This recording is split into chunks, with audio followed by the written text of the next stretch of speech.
cómo nos habla de libertad cuando de ella nos priva en realidad. Hi, Diego. We are back again with the podcast. Rashid, welcome to another episode of Somewhere Anywhere. Yes, we're going to have another very fun interview. It's very funny. We did a recent Chile episode. Chile comes up so often on our podcast. We've had our series of guests that through the years have been interested in discussing the dynamics of political life and economic life in Spain and Chile, which intertwine a lot. And we had Álvaro Fischer on the podcast as well, very recently, which was a very fun conversation. And we are always talking about bringing in John Mueller, who is a Chilean journalist based in Madrid. But today we have such a superstar, a towering figure of not just Chilean, but rather, I would argue, one of the most influential figures in the Latin American sphere, and just in the Anglo-Saxon sphere as well. He's a well-known figure there. And of course, I'm speaking of our friend and guest today, Axel Kaiser, who hails from Chile. He's the author of more than 10 books at this point, so quite a prolific author. He's the president of the FPP board, FPP being one of the more relevant think tanks in Chile. And shortly, he is the senior research fellow for the Adam Smith Institute at the Florida International University in the United States. So, Axel, Oh, thank you very much for having me. It's a pleasure to be with you here in Madrid, beautiful city.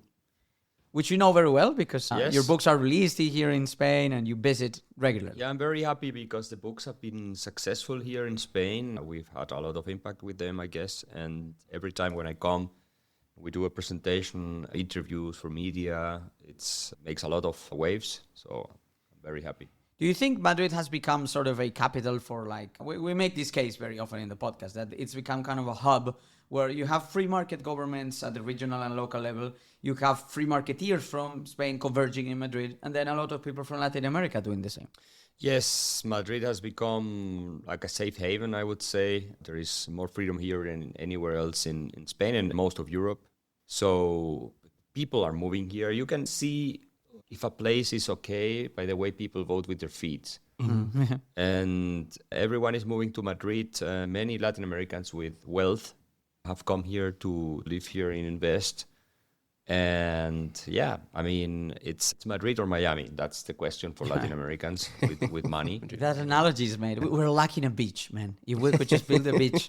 Yeah, but Madrid is beautiful. It's Europe. The location is perfect. And the policies are good as they can get, considering that you have a central government that's not really and free markets and all of that. So yeah, I mean, and it's a very safe city.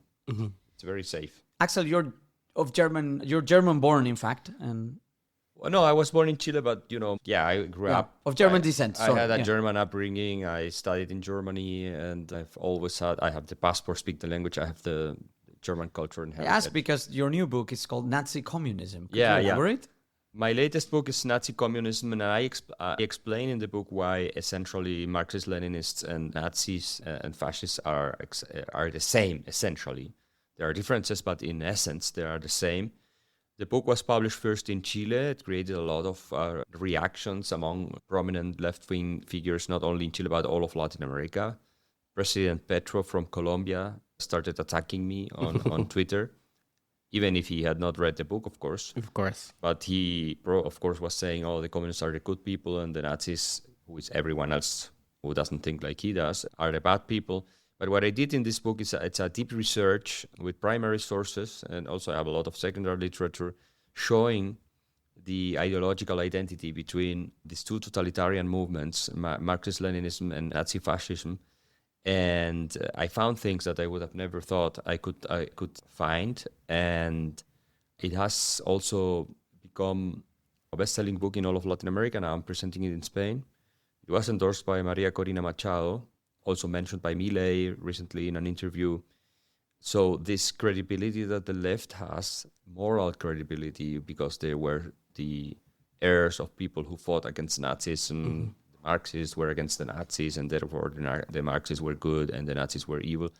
All of this thing collapses when you really know about the philosophies behind people like Lenin, people like Stalin, Hitler, to some extent also Mussolini, and what Marx and Engels thought. I mean, if you consider Marx and Engels respectful people and thinkers that you should somehow follow and admire, you are no different than someone who thinks like Goebbels and Rosenberg and Adolf Hitler really were intellectuals that you would follow. And because in essence, fascism or Nazism and communism are exactly the same thing. In fact, I was in Santiago in March, and I went to a bookstore in Las Condes, and I saw in the bookstore, the entire entryway was full of your book. Yeah. Yeah. Yeah, I sell a lot of books. I've probably become the most successful writer in Chile in what is the field of politics, economics in the last 10 years or so. So you did write a novel. I did write a fantasy novel, like a Lord of the Rings type of fantasy novel that was published by a very good publishing house in Spain and Chile. I'm working on the second part because it's a trilogy, and I'm working also on a script for a movie that we want to produce in the United States. It's of course full of philosophy and libertarianism, and some would say conservatism, the defense of the Christian tradition, and it's anti-woke, anti-socialist, and all of these things. Because you need grand stories. You see, grand stories survive the passing of time. If you think about the most influential book in the history of humanity, it's the Bible. And the Bible, it's a story. It's not a technical treatise or not even a philosophical treatise. So you need big stories, epic stories that can inspire us and that you can pass from one generation to the next one. And that survives the passing of time. Other books, not so much, with few exceptions. So yeah, that's what I'm trying to do, fighting for the West. And I think part of it is fighting against this idea that the Marxist tradition is like somehow a good tradition, or it has good intentions and therefore doesn't have to be condemned. And you see people with Che Guevara t-shirts and the treatment that, and I explained this in the introduction of the book, that are given to communists and Nazis should be the same, but it's not. Yeah. You have KGB bars in the United States. You have the Che Guevara t-shirt, as I mentioned. You have very positive reviews of Castro and Cuba in the New York Times and many other media outlets that you would never see in the case of Nazism, of course. One of the most obscene things, to me, is the perfect clash that makes the point. If you go to, for example, like gay bars and gay clubs, you will see Che Guevara pictures that's on the wall. And you think, this is the one place you wouldn't find that, you find it. Gays did not do very well in Castro's Cuba. He was completely homophobic. Completely. He put gays in concentration camps. And, many were persecuted and killed. And this is something that, I don't know if it's because it's not a well-known fact. I don't know if that's the reason or simply the epic and the feeling that the Che Guevara as a symbol invokes. No, it's complete ignorance. I ask people all the time.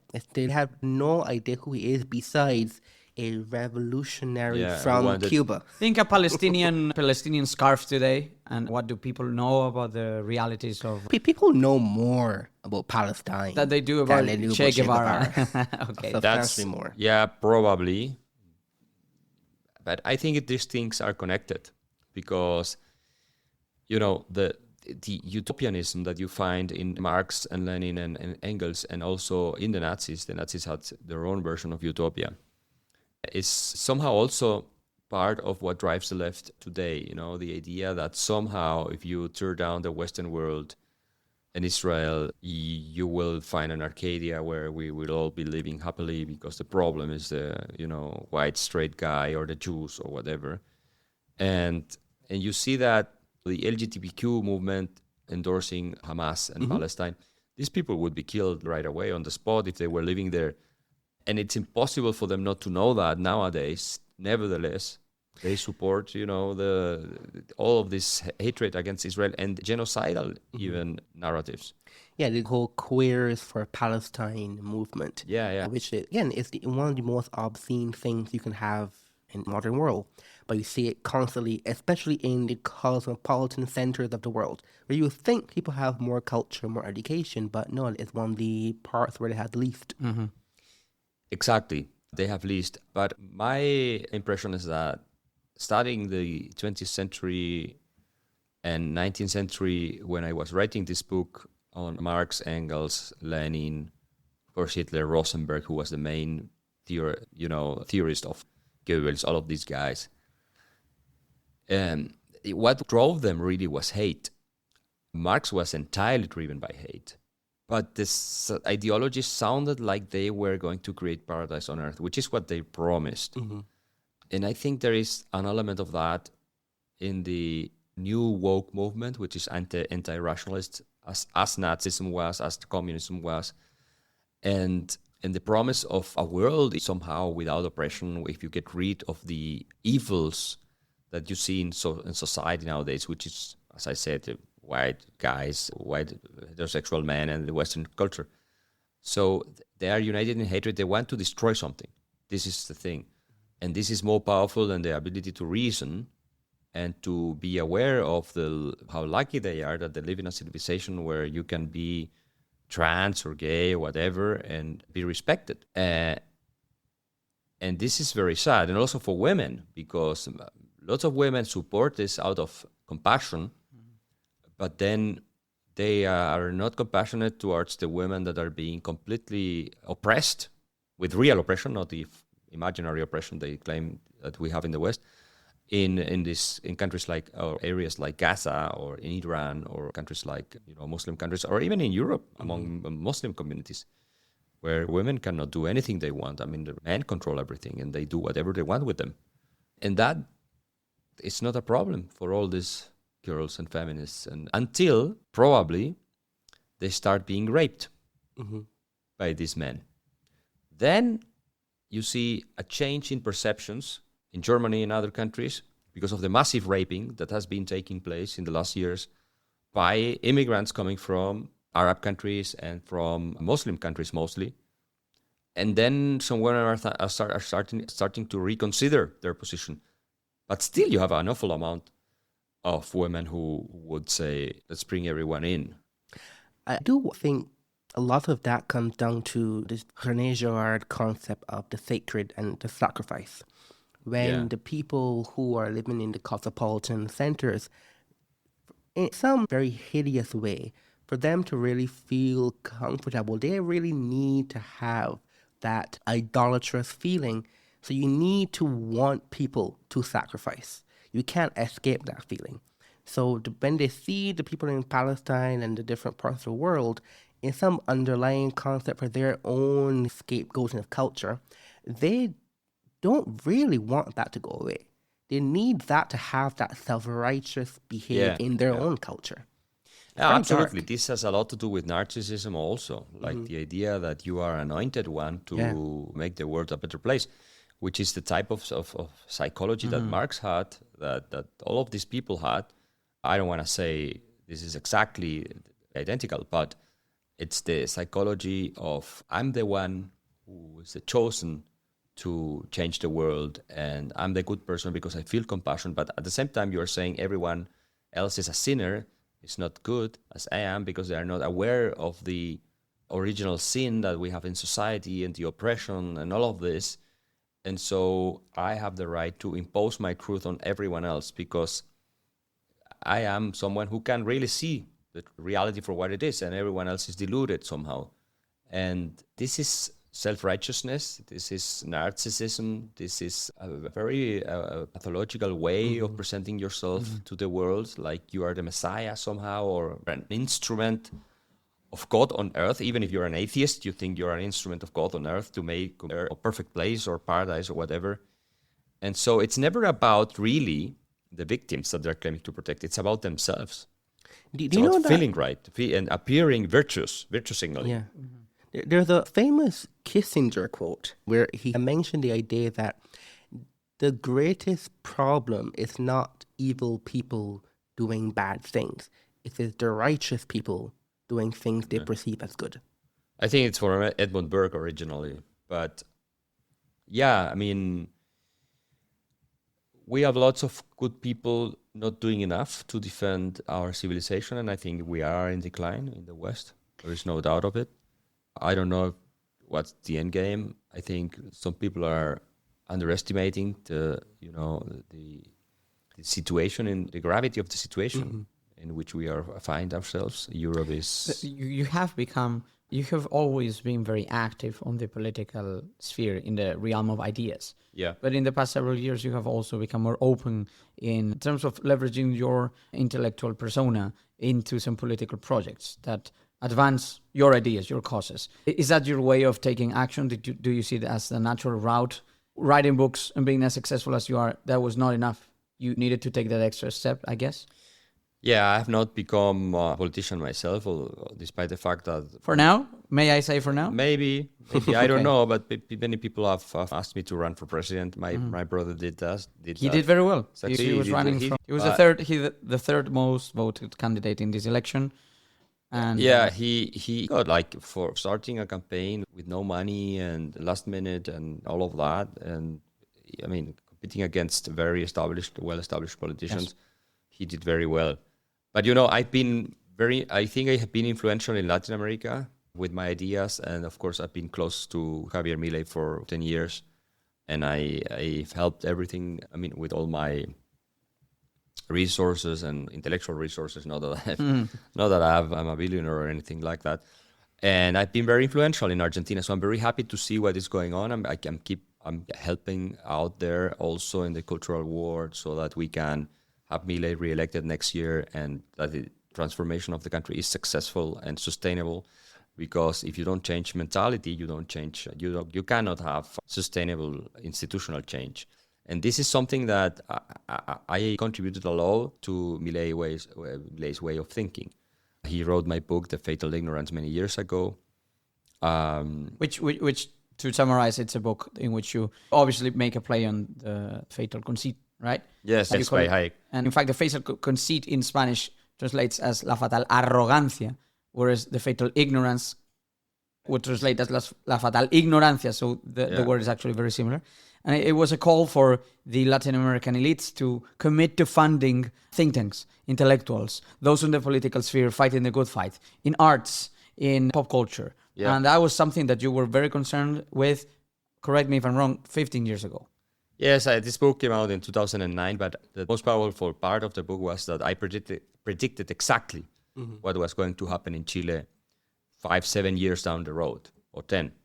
This is what impressed some of the leading business members of the business community in the country, and that's how they approached me and why they approached me. And then we started our think tank, Foundation for Progress, which became the most influential think tank in the country, especially among young people.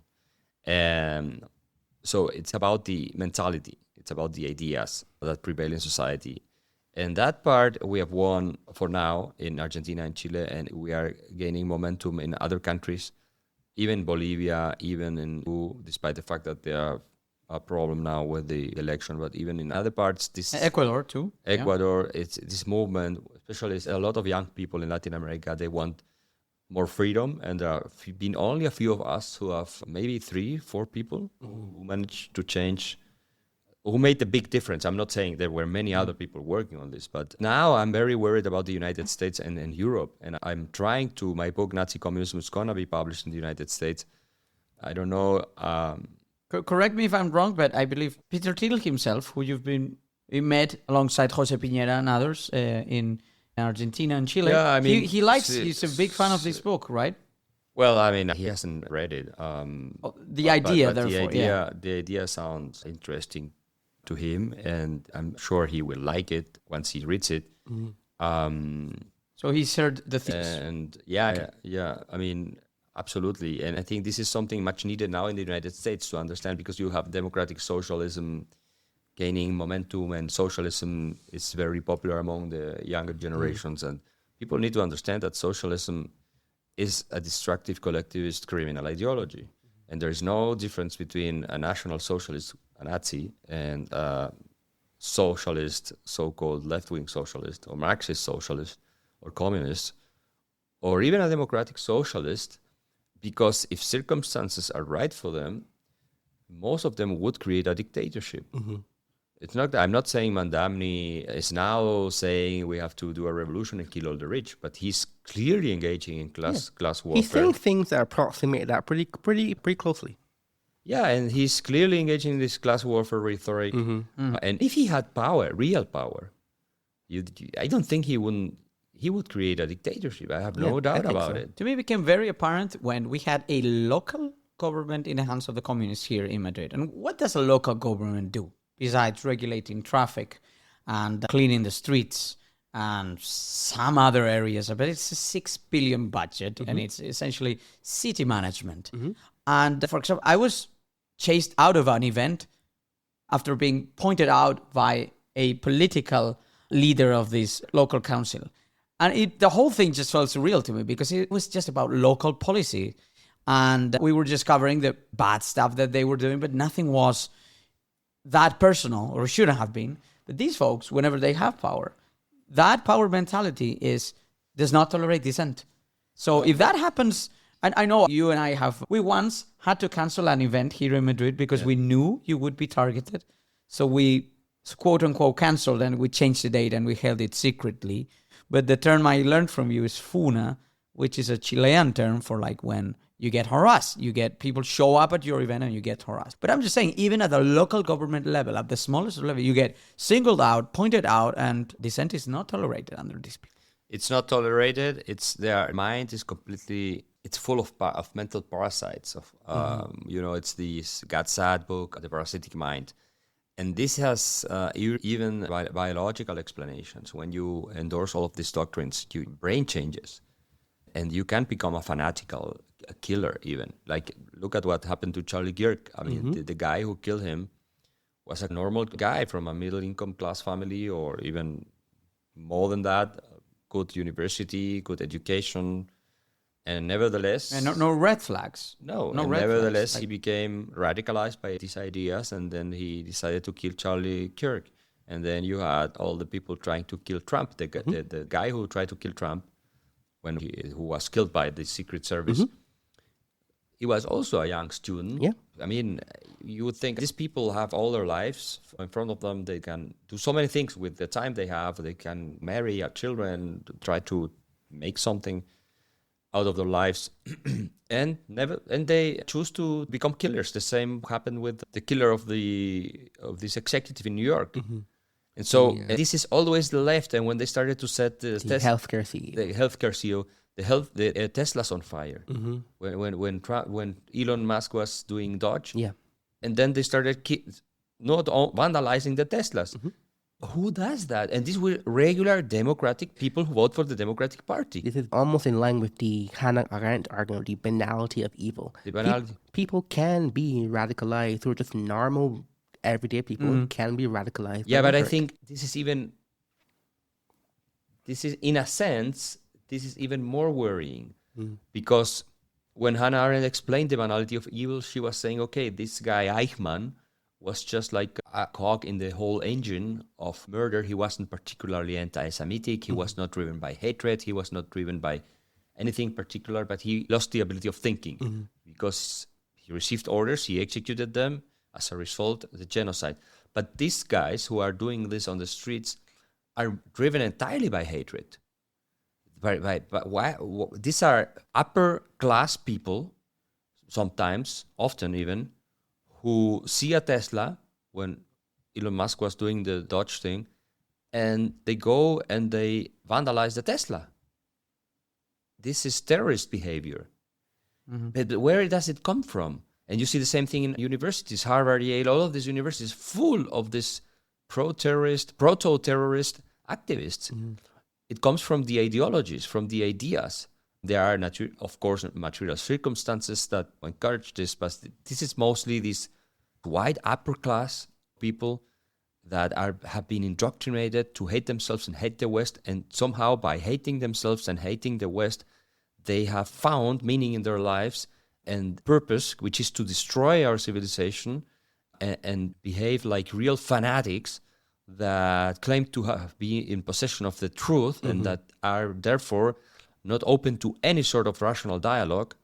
And in the end, violence takes place because, of course, when dialogue is not a way anymore, then violence, the only thing you have is violence to solve your differences. May I ask you as well about the very violent uprising that took place under the second Sebastián Piñera government in Chile, in which policemen actually were targeted, metro stations and buildings were set on, and churches were set on fire. The streets were savaged and destroyed. And these were by the wealthiest generation of young Chileans in history.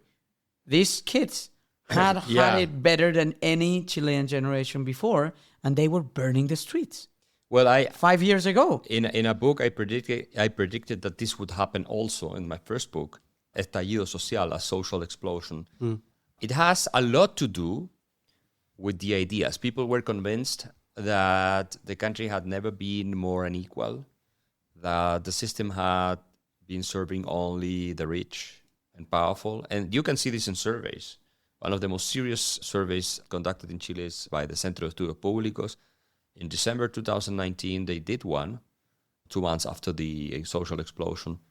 And 56% of people claimed that the crisis had been due to inequality.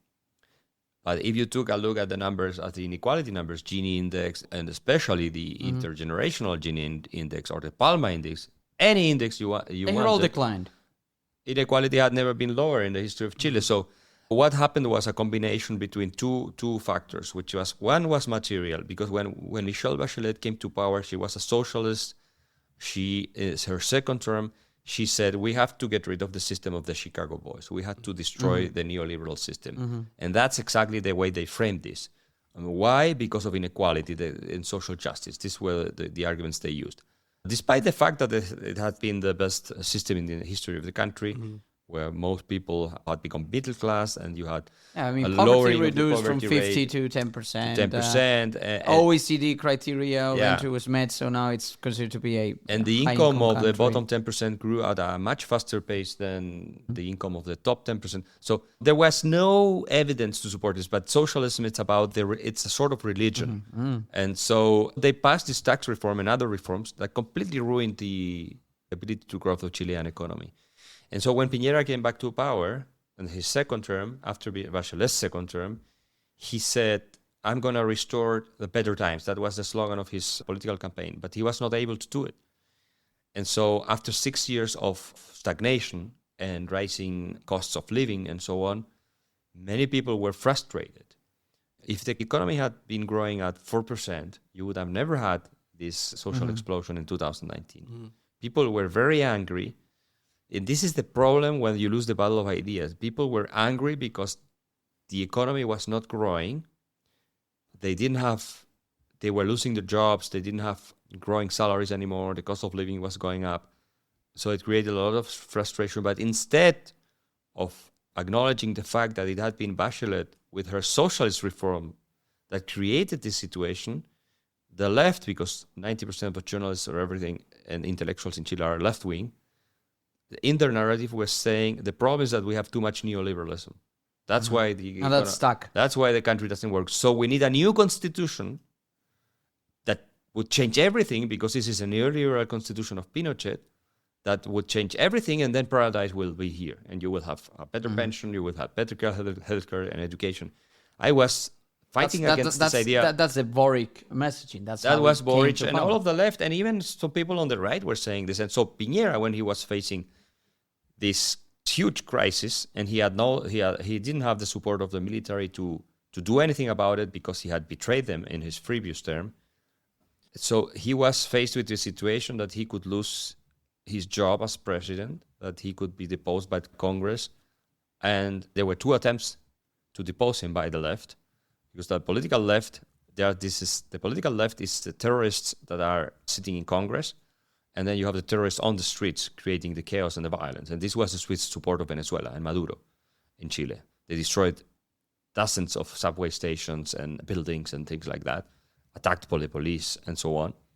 And so they came up with the proposal to open up the possibility of a constitutional referendum to create a new constitution, which is exactly what the left wanted to, in order to start from scratch and create a country along the lines of Venezuela.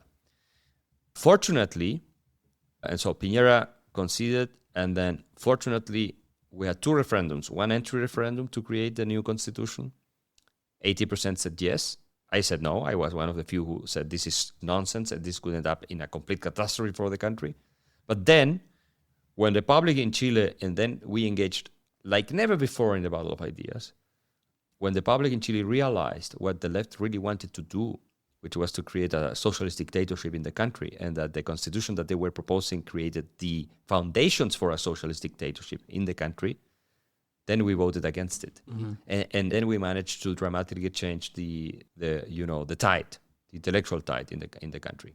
And so now you have José Antonio Cast, who as president is the first right-wing president elected probably in the history of the country, because and it's more to the right than the traditional. Piñera was a social democrat. He was not a he was not a really pro-market right-wing president. He was pro-market, but he was more like a social democrat type of pro-market people. Why? Obviously you knew him, and I only interacted with him briefly.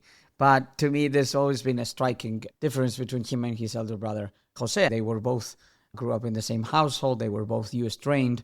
José was a key reformist minister under Pinochet, and Sebastián has been twice the president of Chile. But the economic policies that José has always advocated for, those laid the foundations for Chile, whereas Sebastián always seemingly wanted to take, the more moderate route, whereas those on the other side were just going full-on radical. And that just, I think it destroyed support for the traditional parties of the right and led to opportunity for Cast or even your brother to run a campaign. Yeah, I met President Piñera many times. By the way, rest in peace. I mean, he died in really tragic circumstances, and he was a nice human being. I really liked him as a person. He was funny, very smart, extremely smart person, very successful, a billionaire, a businessman. And I was very grateful in the sense that he would at least listen to me. Occasionally, he would invite me to speak with him at his office. But he had the idea that Chile was some sort of European social democratic country. I think he never really understood the enemy nor the political reality of Chile. Because this is what happened. And Chile, no one would tell you this because it's politically incorrect. But the country had been a mess for the whole of the 20th century because of the statist and socialist politicians, both on the left and the right. Like Hayek wrote in the Road to Serfdom, he dedicated it to socialists of all parties. And the end game of that was Salvador Allende, the first Marxist president to be democratically elected in the world. And then the economy was completely destroyed. He tried to impose a totalitarian Marxist dictatorship in the country. And then the Chilean military, led by Pinochet, intervened and put an end to this disastrous experiment.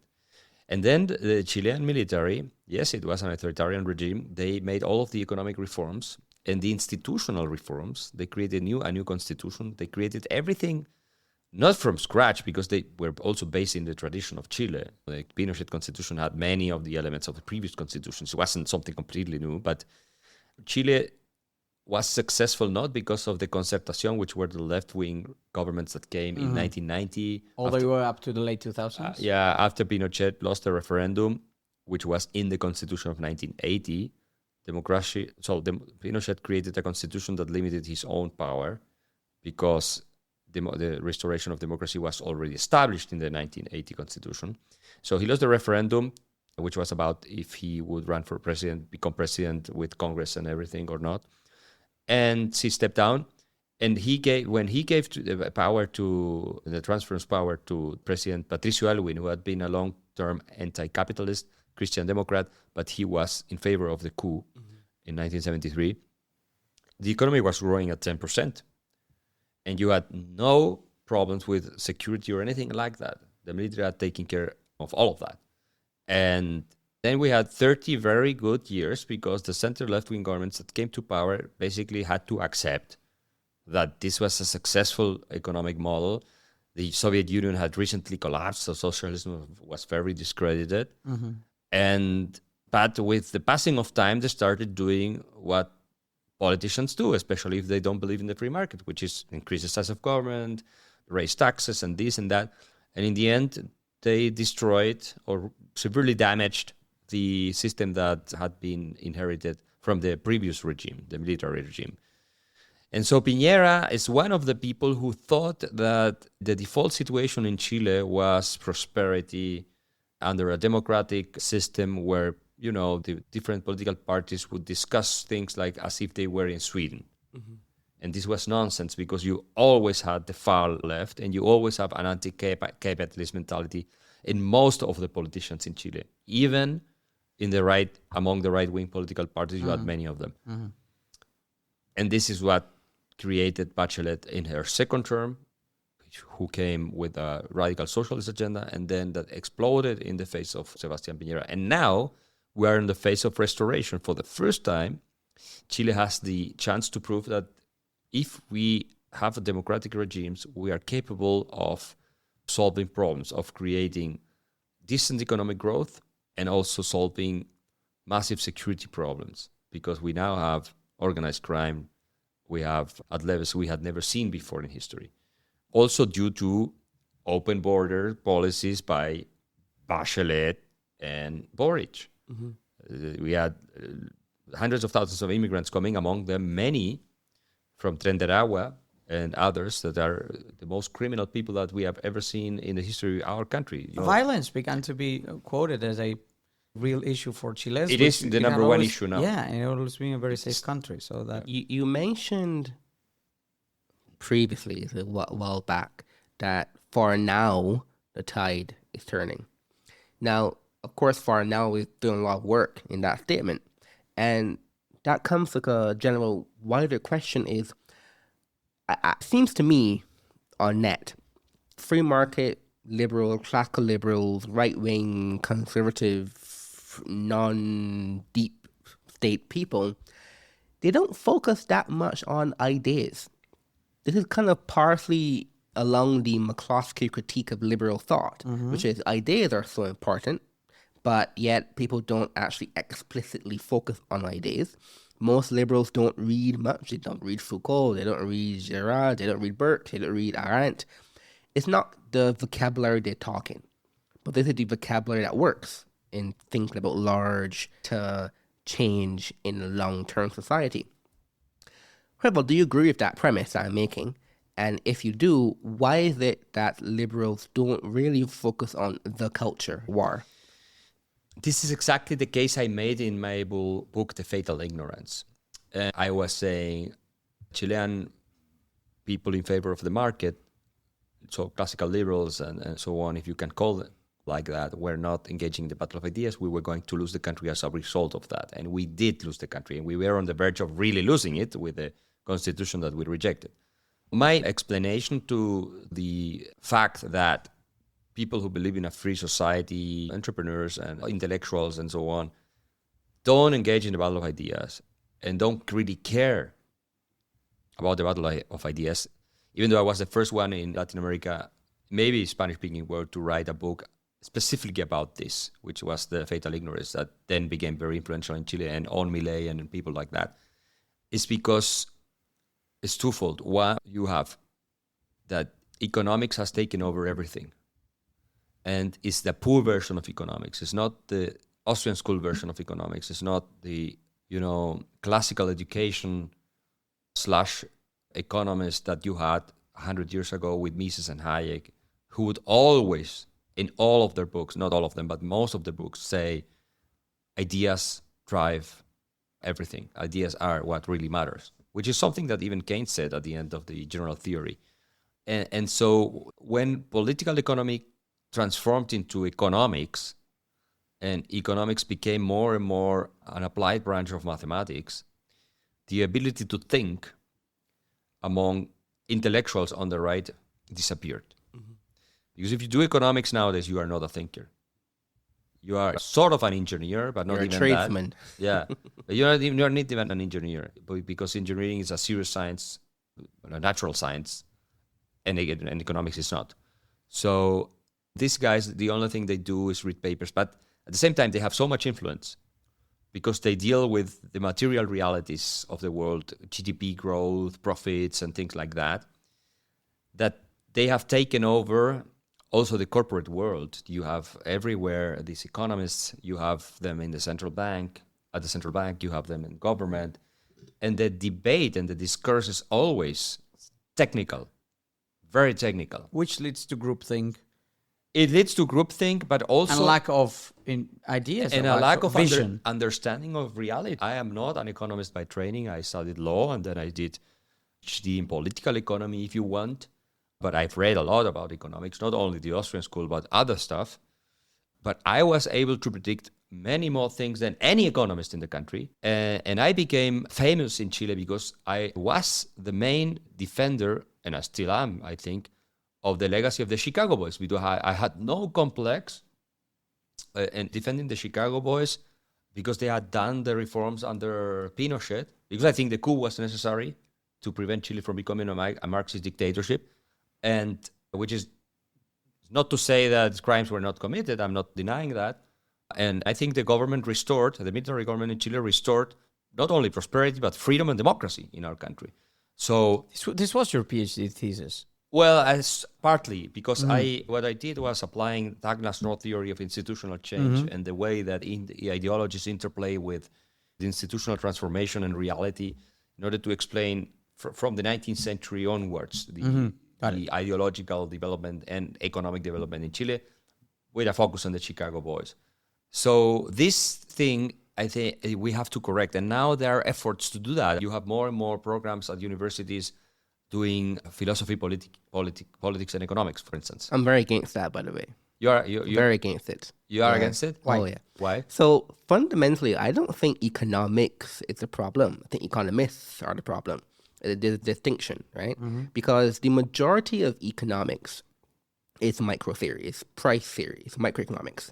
The problem is when you assume then that because you know price theory, you then know how to do everything else. That's the problem. The actual economics itself is quite fine. In fact, even when you do replication studies, microeconomics replicates substantially better than most quote-unquote natural science like biology, for example. So they found 80% of all economic knowledge is just microeconomics. That's why Judith McCloskey, for example, does not like the word microeconomics because it kind of misallocates the actual energy. She calls it applied price theory. It's a better terminology. Very Mercatus thing as well. Yeah. But the problem is that when you do so much price theory for 3 years, you don't do the history, you don't do the philosophy, you don't do the other things, right? So I see where you're going. The problem, though, when you do PPE is that you don't do enough of anything. So you just do a bit of econ, a bit of philosophy, and a bit of politics. So you are even worse off, usually, at the end of it. But you can learn on your own. You can learn on your own, for sure. If you have the tools, because I don't think universities should give you all the knowledge you need. I think universities should give you the basis. So that's why I'm against PPE, because when you do PPE, you don't have a strong basis in anything.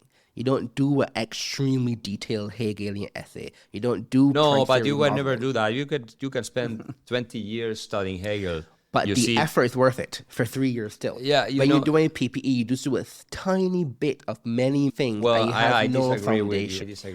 What's interesting here is that what Axel has done with one of his books is actually take economics to the streets.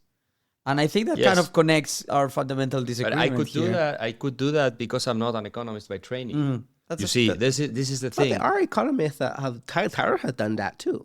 Right? Oh, yeah. Who? But Tyler Cowen. Yeah. He has done similar books. Sure, but in the Latin American sphere... I don't know if he has... Yeah, I don't know if he has written this sort of books, like Henry Hazlitt Economics in One Lesson, or the Bastiat type of... He has that book, for example, but the idea of a popular book for non-specialists or based on principal economics. He has written that kind of book. Yeah, because that's what... He even had done that with Plato Lafula, Economist Goes to Lunch, and all the kind of things also that are pretty popular. But he's a trained economist too. But importantly, he does so much other non-economics things. Well, there's one thing... much more than an economist. Yeah. When you see two comments on that, when Axel has this book, which is we can translate as a street walking economist. The Street Economist. The Street Economist. It was published in the US. Which is very observational. And it connects with Freakonomics. No, it's not like Freakonomics because it's a treatise on positive economics. It's nothing. There is nothing empirical in my book. No, I mean in sense of who's the audience. It could be, but I don't like Freakonomics because it doesn't explain you really the principles of economics. It's an interesting book for someone who really knows a little bit about economics, or even if you don't know, you will get value from it. But you need to understand price theory. You need to understand trade theory, you need to understand innovation theory. And to translate all of that, I translated all of this into 120 pages in 15 lessons where does your income come from? This is all applied positive economics. So yeah, anyone can understand.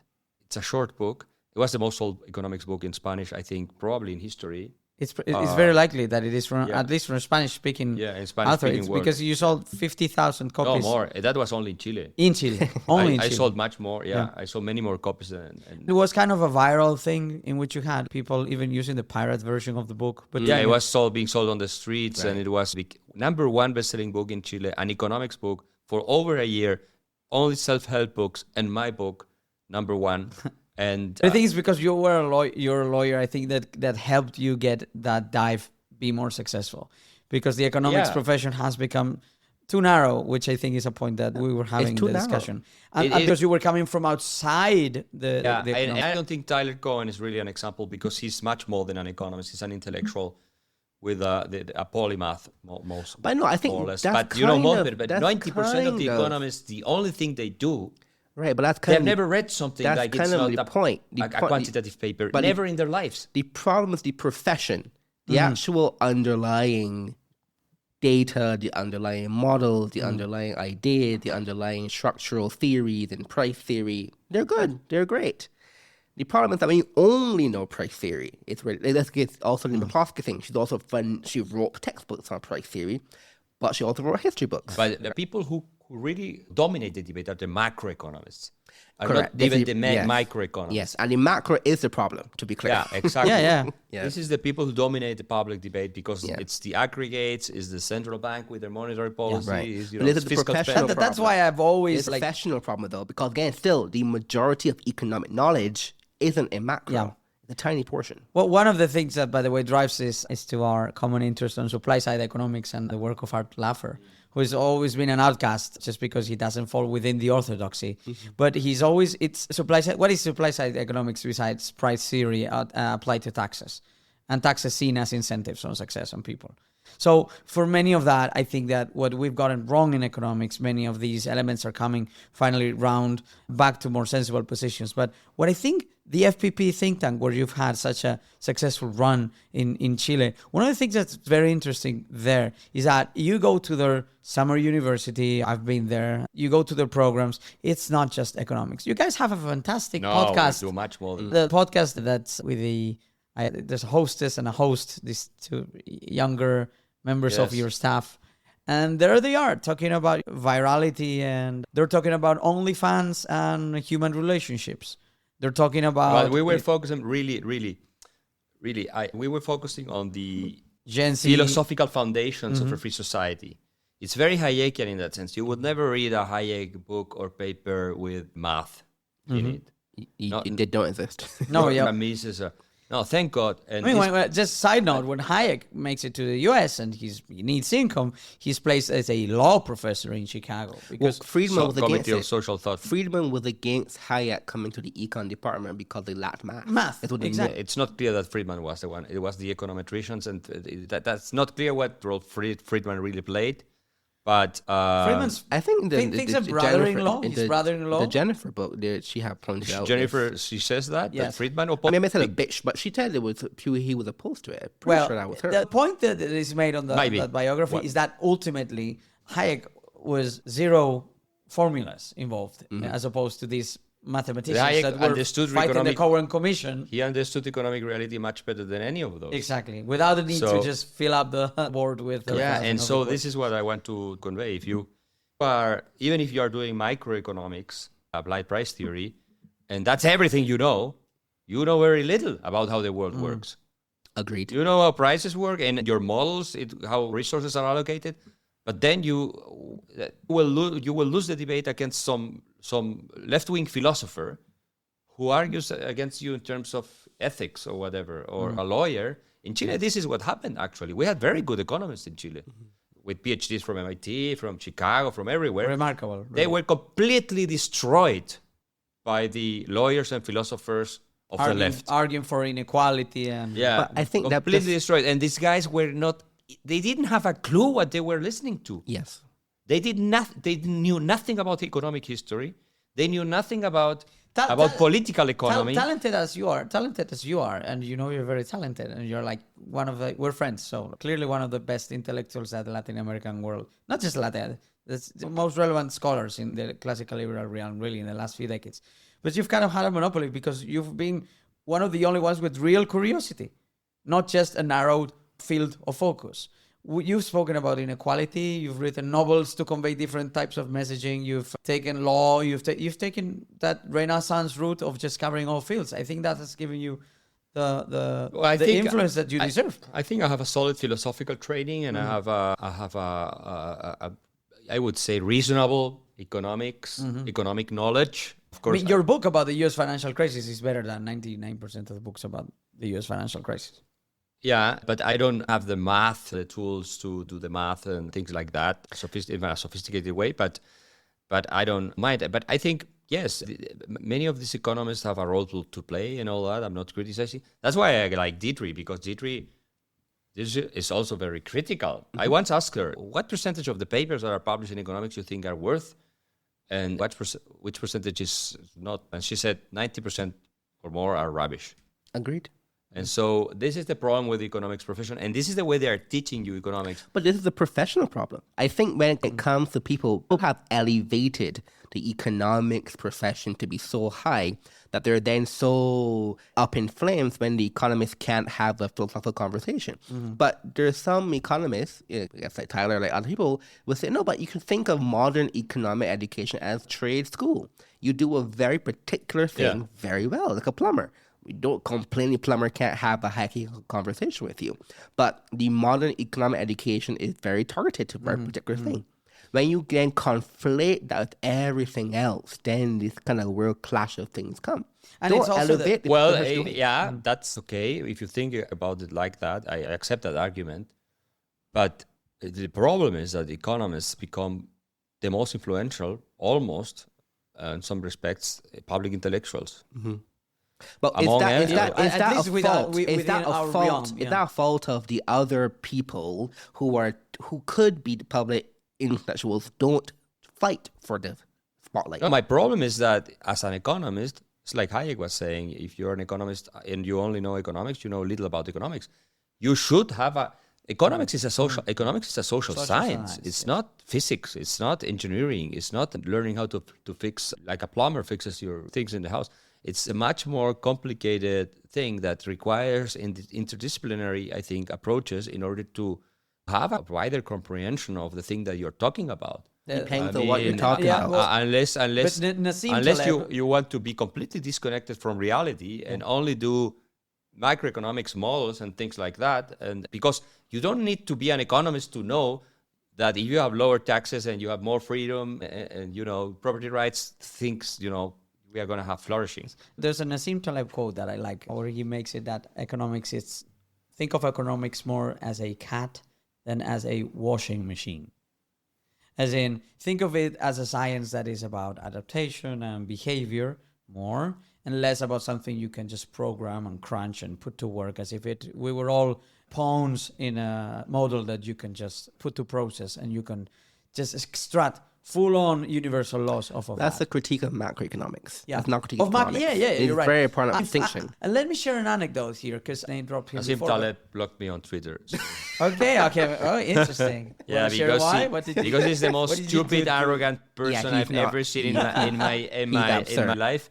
And I corrected him because he was wrong about Michel de Montaigne, about something. And he just blocked you. And I corrected him, and he blocked me. I think it was because of that, yeah. That sounds right. Thin skin. It sounds like him, though. No surprise there. Let me share an anecdote about Art Laffer and Ronald Reagan.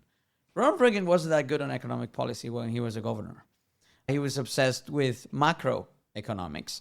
And macroeconomics had him believe that government deficit is the only variable he should care about, which sure enough was very relevant. But he was not focusing on growth. And if you don't focus on growth, you can't really get the deficit down substantially over time. You can't pay debt down on a sustainable manner. You can't create the incentives for a fast-growing economies. But he was subject to that to that groupthink at the time, and the Republican elites were all of the same opinion. They were very austerity-driven, but not growth and abundance-driven, as they also should be. There should be more of a balance. And he started realizing this when he was in his final years as a governor. And he came across a young Arthur Laffer, who was acquainted to him because his father-in-law was the head of the kitchen at the governor's mansion. That's how he met Laffer. And when starting to engage with Laffer, and they would have lunch once a week in Beverly Hills, Reagan actually realized how the economy he was applying as governor had nothing to do with the economy he himself had studied 30 years before, 30 years before, 30 years before, so when he was a student at the Eureka College in Chicago. So that's how far removed the profession went in just a few decades. We went from the idea that this is a social science that is mostly about understanding incentives, understanding overall frameworks that drive behavior among human beings and human actions, into the obsession in the 1950s, 60s, 70s around planning, which also affected many on our side of the spectrum, with this obsession for macro that still permeates today. I must say, though, I don't want to get involved in me defending the profession, but at the same time, there was never a point in formal economic profession where there was a good view of the profession. There was people always complain, for example, now in the European Union about how the court here always had these weird results of the competition law problems. Mm-hmm. Why don't you do it in the US and have better econ models in your judgments? That's only an innovation from the 80s because of Chicago School. Mm. Prior to that, the courts in Europe were doing garbage when it comes to competition law because they had no economics. Yeah. There was no point in time pre or post where they had a good intervention of public economists in the US. Only for a very brief window when Chicago School was dominant. Mm-hmm. In the 80s with the Reagan administration too, then you had this is really good econ profession. But before, Absolutely. It was terrible. Yeah, it was terrible, but also due to the influence of German intellectuals and economists mm-hmm. who in the American Economic Association, when it was founded, it was very interventionist. It was mm-hmm. statist, and the German thinkers like Hegel and others were influential because many of the intellectuals that were influential in the early 20th century, late 19th century in the United States went to study at German universities, which were the best in the world. Mm-hmm. And ideas like from Gustav von Schmoller, who was protectionist and completely horrible in terms mm-hmm. of his ideas, became very influential among economists also in the United States very early on in the 20th century. So you could check the first few Nobel Prizes for economics. Yeah, that's a very good example. Yeah, I mean, Samuelson grasped on the profession that cannot be understated, and textbooks. In textbook, yeah, but that's but that's how that's the problem. Yeah, that's the problem. Yeah, yeah, exactly. But in the end, I insist that you have such an influence as economists do have in terms of public policy, you need to know a little bit more than your stupid models, mm-hmm. which usually are completely disconnected from reality. I don't have a lot of respect for intellectual respect for economists who are only economists. Sure. Because I've discussed with many of them. And even if I don't have the formal training, I can see that they don't even understand very well what they are speaking and talking about. And they buy into all of this Keynesian nonsense. And this is the problem that Hayek warned very early on when he was concerned about the Friedman essays on positive economics. Mm-hmm. And he said they were dangerous because the economist has physics envy. And so they're trying to emulate physics and the hard science. Yeah, the hard sciences. And it's never going to work. I mean, there are some things you can do, but it's never going to work the same way. But it gives you a credibility. The Nobel Prize in Economics should not exist. It was not one of the original Nobel Prizes anyways. And you give, license to kill to people like Stiglitz and Krugman and all of these clowns, mm-hmm. and who have done more damage than good with the Nobel Prize.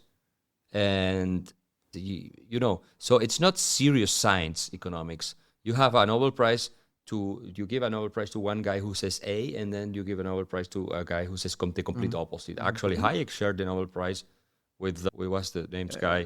Gardner Miller, right? Who thought completely the opposite. Yes. I mean, he was completely against everything Hayek was saying. And I think in the case of Schiller and Fama was more or less similar. Yeah, exactly. And so it doesn't make any sense to me that economists have this halo of, superiority, and then when the halo is to me, the halo from society is the real aspect of the problem. Because if you didn't prize the dicta of this economist in the central bank as highly as you did, then you wouldn't really have the problem of, he's being wrong about so many things. But I'm not sure exactly what social track that led to, but it wasn't always. It's only very recently that economists have this social prestige. And I do think that has eroded, though. I think the peak prestige for economists has eroded. Well, after seeing Bernanke saying there was no housing bubble Exactly. and everything was perfect, Sure. I mean, come on. I mean, peak prestige for economists was, late Alan Greenspan. That the late, not as in him being dead. I mean, the late period of Alan as. But it has become much more statist since then. Even the Chicago school. I mean, Chicago is gone. Ask Deirdre what is Chicago now. I spoke with James Heckman about this. It's not what it used to be. No, Tyler we almost have no pro-market economists in the supposedly very good economic schools. When there is this typical surveys of about how far on the left or right wing spectrum do you lay on, all areas of academia in the US lean left. Yes. Economics leans less to the left, but it's still leaning left. Yes, so whole. Economics is also lost. But also back to your point about the original question when you said, I mean, why is it that right doesn't care so much about the ideas? And James Buchanan has a very good essay, Saving the Soul of Classical Liberalism. Rakitis. And there he explains the reductionism in economics, the idea of homos economicus, and all of this has played a horrible role in the sense of reducing everything to this, and losing sight of the wider picture, which is the ethics and the normative vision of classical liberalism, which is really the soul of classical liberalism that we should be defending, and in order to win the battle of ideas against the collectivists and the socialists and the Keynesians and all of these people. I'm not saying he did not say we shouldn't do economics like the way that we're doing it, but he was saying we cannot reduce everything to this. And in my view, he was criticizing the economics profession for this reductionism. Let me ask you, Axel, because we're touching on very interesting points about your interactions with now gone Mario Vargas Llosa, who I know you were acquainted with and friendly with, and you were regular in his events. As you know, Vargas Llosa is a Nobel Prize winner in literature, and he was also a very influential classical liberal, who was always very insistent that we do not reduce the ethics of liberalism to economicism, right? So I wanted to ask you about that, your memories with him as well, and also wanted to talk to you about Milei, and how in the close distance, when you're speaking with him, I tend to assume, I know you've had discussions with him about dollarization and whatnot, right? But I know that most of your relationship with him is about a broader conversation of what does a freedom political platform mean. So if you could elaborate on your connection with these two, because I think it overlaps with our conversation. Well, I met Mario many times, to be honest, but many of them in Madrid, right? Because you even in Madrid, yes, he was a nice guy. I think he was a good person. He was, of course, a great writer, but in my opinion, he was not really solid in terms of a political philosophy. He was incoherent. He would say one thing, and then he would say a different thing. And I had an episode with him, a very polemic episode, where I asked him if he thought that there were dictatorships that were not less evil than others. And then he reacted in a very scandalous way, like saying, no, you cannot speak in those terms, and so on. But the same Mario, because I was comparing Maduro to Pinochet, and I was saying Pinochet was clearly much less evil than, I mean, no doubt about it. He didn't accept that. For a biographical reason, the Fujimori defeat. I think he had this trauma with Fujimori because for him, coming from the upper class, being Mario Vargas Llosa, he also has had his ego. that nobody like Fujimori would beat him was traumatizing, I guess. But also, he came from Marxism, Mario Vargas Llosa. And he had a very good image of Salvador Allende. Even when we had this conversation, he defended Allende, who was a Democrat. He said Allende was not a no Democrat. Allende wanted to create a communist dictatorship, and he was saying that... It's Cuba and Chile. In Cuba. Yeah, Allende received Fidel Castro for a month, and after he won the election in Chile, he was not really a Democrat. He used the democracy in order to come to power, like the Nazis did much before him. This is nothing new. But then he would like to use... he tried to... Not to the same extent that other parts of his regime, because he was also not really a revolutionary in the sense of, I would take up the arms and go and kill people myself. He didn't have the stomach for that. But he was a convinced Marxist, and he wanted to create a communist system in Chile. But Mario didn't see all of that. So I thought his answer was very absurd. It was more about himself than about the content that I was, discussing with him. It was more about, I need to look good here. I need to be pretty in front of the public. And he never understood that democracy, for a classical liberal democracy, is not an end in itself. It's not like we are in favor of democracy even if the majority decides to kill the minority. That's democracy. We would never be in favor of that. It's better to have an authoritarian dictator that would not do that, and that would respect liberties. And this is a case that Hayek made. And in his book, La Llamada de la Tribu, where Mario speaks about different thinkers that were influential on him, he criticizes Hayek for this. But this is pure, in my opinion, frivolous thinking. It's absurd.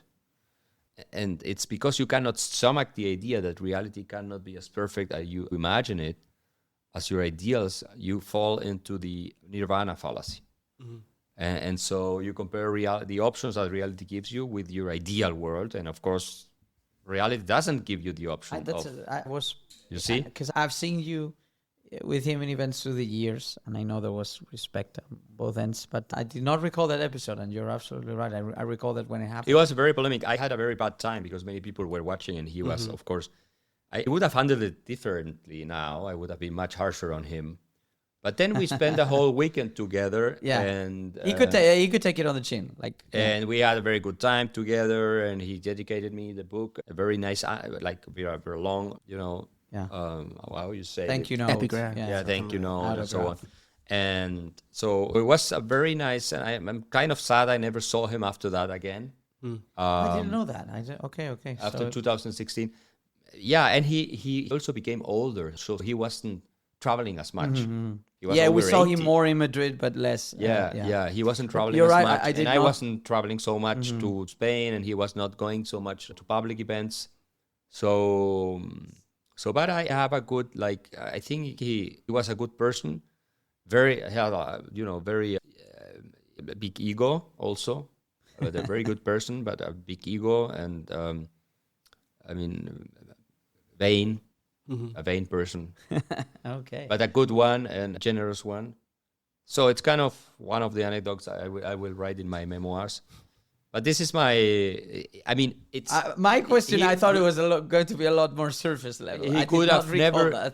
He was not really a classical liberal thinker. He did not know a lot about liberalism. So, Axel, that kind of makes the problem deeper then, in the sense of this. The people that explicitly try to defend liberal ideas in a free society are typically people who are professionally trained in economics. This is the think tanks, for example.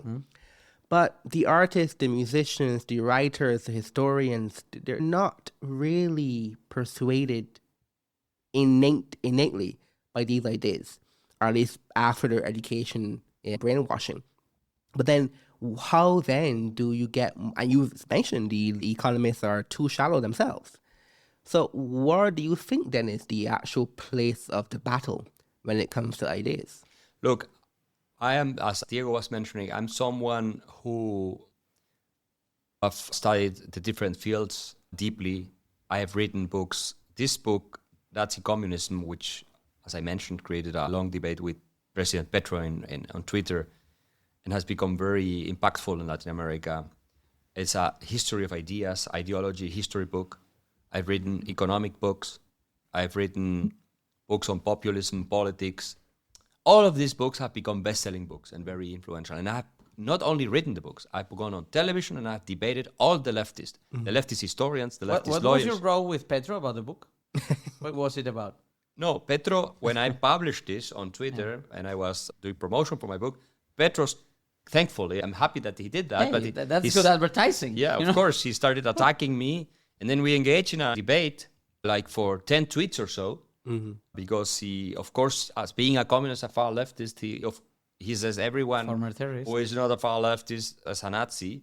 And if I'm saying Nazis and communists are more or less the same thing, he took offense with that. So he was attacking me on Twitter and so on.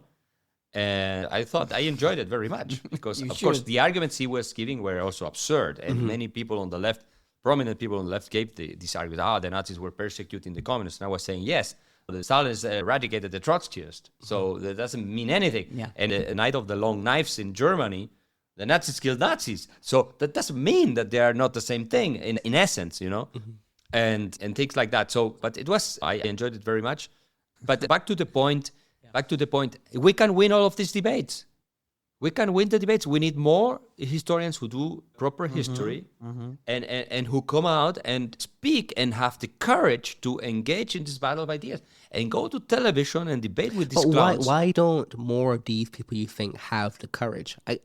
On one hand, I can list the historians. Because you pay a cost. I will tell you this, the thing that has happened to me. If you are in academia and you are in this... And I was for a long time at universities. I have the PhD, I have the written papers. But if you are in academia, you have to be sort of very moderate, and you cannot be not far left or not left. You cannot be far right or right. And I'm saying far right, libertarian, let's say. It's office politics. Yeah, it's politics. You don't.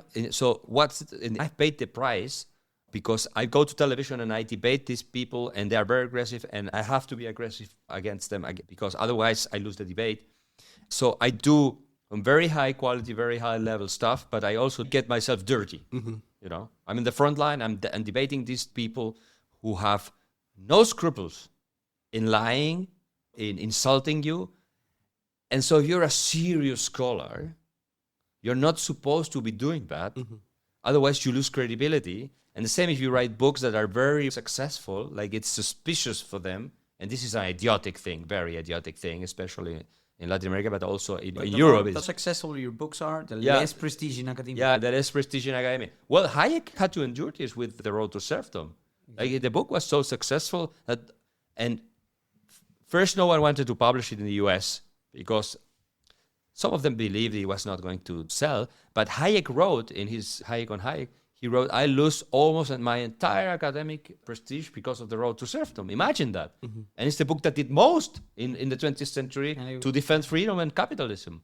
So this is nothing new. And I've paid the price because you become like a politicized person that then universities are having doubt about having you or not. And despite the fact that I am much better scholar than most of or many of the professors that are at different universities, even with tenure, in Chile or in many other countries, you know, you're not being vain. I'm sort of not entirely cancelled because some university would have me, but I've paid the price. And some intellectuals say, "Oh, you cannot take him seriously because he goes on TV. He goes on. They don't say it like this, but they just say, "Oh, you cannot take him seriously." But why? I don't know. I've never read a book that he has written.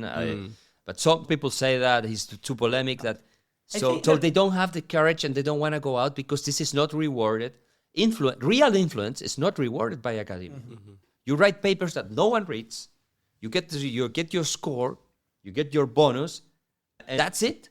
And that's why universities are also completely overrated. Self-serving. A self-serving group of people that have less and less impact, with the exceptions, of course, but less and less impact in the public debate, and they are losing to TikTokers, to YouTubers, and people like that. See, the reputation of university in the United States is at an all-time low. Yeah. And this is also because of the ideologization of universities. I also think there is this, just like in water, once you get on the beach, the first 10, 20 meters are just almost, feet level, right? The water barely that touches you. Then you can see there's a bit of a plunge, and then the water starts reaching half of your body. And if you keep walking, you get to a point in which you're 4 meters deep. You need to swim now. That degree of depth in which you go inside a cultural battle of sorts, there's really a big difference, because I can see myself as a B-level influence type of author, right? And I can see how that has brought me no issues. When people walk over to me, it's always complimentary. When people come and say hi, it's always out of respect. And if I see some people whispering or saying something, I know it's not good, but it's never going to affect me. Now, those that are maybe just one step ahead in the chain, like I would consider, of course, you to be on the A level, that's a completely different animal. Violence, threats. Yeah, I've been attacked. Insults, cancellation. I've dealt with some of the bad, but like I have an 8-year-old, right? So my son asks me sometimes, Dad, are you famous? Because and I'm like, no, not really. It's just a niche thing. I am known in some circles. That's it. But for those that go that extra mile and really expose themselves and lead to very lasting changes, you're really exposing yourself. Yeah. I don't know if you want to detail, but I know episodes of your life. Well, they have attacked by 10 people. And family members have been attacked. I don't want to overshare, but No, I've been attacked. Well, no, physically even in Switzerland by 10 people. Communists, most of them Chileans living there, but others were Swiss, Antifa gangsters, mobsters. I've been cancelled at university. I couldn't speak there because of threats. I've gotten death threats that I'm investigating with the police now in Chile. Everyone knows me back there, and so many people want me dead.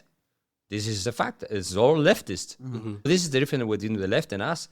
I cannot go to most universities in Chile and speak because I would be in danger. But any leftist can go to all universities in Chile and speak, even the more conservative universities. Mm-hmm. And nothing would happen to them. That's the difference, you see? And so I was born to fight. I think this is my role. I'm careful, of course. I'm not exposing myself unnecessarily. Everyone knows me, so I need to be... But most people are supporting me now. When I started, everyone was against me. Now it's 80-20. Mm-hmm.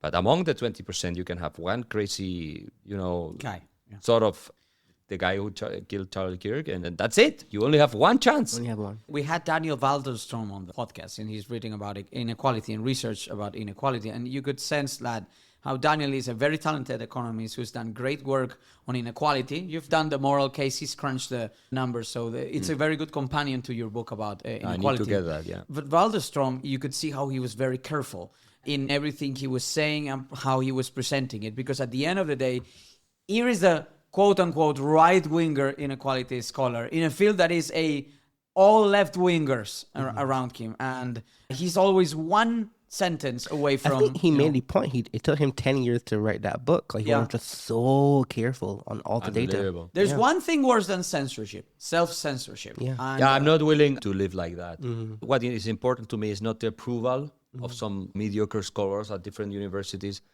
By the way, I have the approval of much more important and intellectual people. They really value what I do and they like my work. Speaking of that, you haven't answered my Millet questions. Yeah, I will go to that. I care about freedom.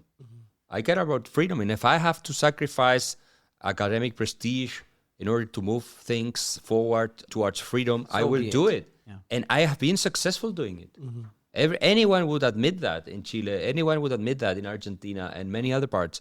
I don't want to sound like I'm bragging, but I've been the most influential public intellectual moving the needle towards freedom in Chile in the last 15 years. I think the data is pretty clear on that. Yeah. And I've played also a very important role in Argentina. Even Milei admits that. Mm-hmm. So I'm very happy to see that these countries are turning around because this is what I was fighting for. Mm-hmm. I don't care if I get another paper published in an index journal, which I, by the way, I also do sometimes. But if they applaud me, all these leftists and this center, they have no influence. They are just in the comfort zone and getting their salaries, every month, and they don't want to stir up things too much and so on. So, yeah, it's not. I would prefer it not to be like that. To pay that cost that people would. And some of them do. Some professors tell me, you have to keep doing this. We cannot do it from the university, but we really admire you. There are people like that, and not a few. But in general, the establishment doesn't see things that way. They don't even have social media. Yeah, true. Because true. it's like, if you're a serious scholar, you don't have social media. Yeah. I have almost 1 million followers. And I have more impact. That's why I sell more books. And also because my books, I think, are a good read and are original in the way don't that be I present vain. things. You were saying, you're talking about Mario being vain. Don't be vain. Yeah. Okay? No, but they are good. I'm being I'm objective. fucking with you. They're good. They, What about Millet? We want some dirt on, not dirt, like spill the tea on Millet. I want to get to Millet. What's wrong? Let prep the Millet point good. with this. I'm pretty sure I'm correct when I say Millet is the only current president in the world that actually knows who Michel Foucault actually is. And Millet wrote a book, he co-authored a book in 2018, Libertad, which is a line from the national anthem of Argentina. So it's a very good point there, but liberty. In the introduction or in the preface, in the very close, he mentions Foucault, talking about how Foucault knew that before you change politics, you have to change people. And at the same, so recently I did a podcast with a scholar from King's College, Mark Pennington. He actually wrote he wrote a book about Foucault, arguing how Foucault had a lot of very libertarian tendencies, especially latter part of his life. And for years and years, because I did my undergraduate thesis on Foucault and took it all the way through, and I was arguing for a long time that Foucault is not this left-wing person people think he is. He has a lot of right-wing offerings, especially before he died. And his last lecture series at the University of Paris, he actually said, you guys need to read Austrians, you need to read Mises. And that was Foucault that was saying these kind of things. And for a long time, people on the right... I only learned about this through you. People on the right don't read Foucault. He's an evil leftist person, right? But it kind of goes back to the point of people on the right don't tend to read these. And Mark, again... Your book about populism borrows a lot. I just published a paper about, in the Canadian journal, Hayek and the whole postmodern thing that is taking place right now, because it was the 65th anniversary of the Constitution of Liberty. So I contributed with a paper for Cosmos and Taxis. Okay. But Foucault is not influential for that reason. Foucault was influential, and Foucault was also treasured by the left, even today. Not because late in his life said things like that. Oh no, I agree. Because of his previous work, which was completely toxic and disastrous. A lot of it was, but the point in making that in scholarship, people do change. People do change how they think about things. I need to read the Mark Pennington and he wrote a book about how he relates, and he relates it a lot of the work from Hayek and so on as well. As long as you remain a postmodern in terms of epistemology. I don't think that's true. I think you can still be postmodern, but also still be properly liberal in this sense. But it depends how you define postmodern. Correct. Because Hayek was clearly not a postmodern in the sense of denying the existence of objective truths outside social constructions and society and things like that. But the postmodernism of Foucault isn't the post-Foucaultian postmodernism of the current academic left. That's a big difference. So a lot of work about Foucault is people that interpret Foucault. In a way, most people don't. Keynesianism is not exactly Keynes, just like Foucault's Keynesism. Yeah, but both were Keynes created a lot. I mean, Keynes was probably not as bad as some of his followers, but he was very bad. He saw the Foucault was very bad. I mean, if you read not only him directly, I've read Foucault. I had to read it for my master's. You quote Foucault and Gramsci extensively on your book on Gramsci populism. seems to me, I think Millet is referring to Gramsci in the prologue. Is a deeper point. He said Foucault, but he clearly meant Gramsci. Because Foucault's idea of change is not actually top-down at all. But Gramsci had a very top-down view of change. Yeah, probably there is a confusion there. Yes. They used the wrong... Because also, it's really interesting that in Argentina, Foucault is like, you go to any bookstore, it's everything is Foucault. Unbelievable. I'm not saying he didn't have valid points, but I think overall, the postmodern view created a lot of damage, and it's partly responsible for the decline of the West. I'm not the only one saying this. Sure. Yeah, I mean, I agree with this point. I agree with this point. Right. Apple, the postmodern, the general view of postmodernism, that aspect that's true, is a real deep, sinister problem. Mm-hmm. But well, about Milei, the good news, I think, is that he's going to be reelected next year. Last time I spoke with him was a couple of months ago. We spoke for a long time. They have done everything in their power, the opposition, to derail the government. And he has been successful. Anyone who has bet against Milei over the last... Has lost. And I've been always betting in his favor. And I've won all the bets. And so I think he's going to win next year because the economy also will be doing much better. Because he is like a founding father of a new Argentina. That's the reality. How did you guys converge? Because you've known each other for years now. Yes, I mean, this is a fun story, but he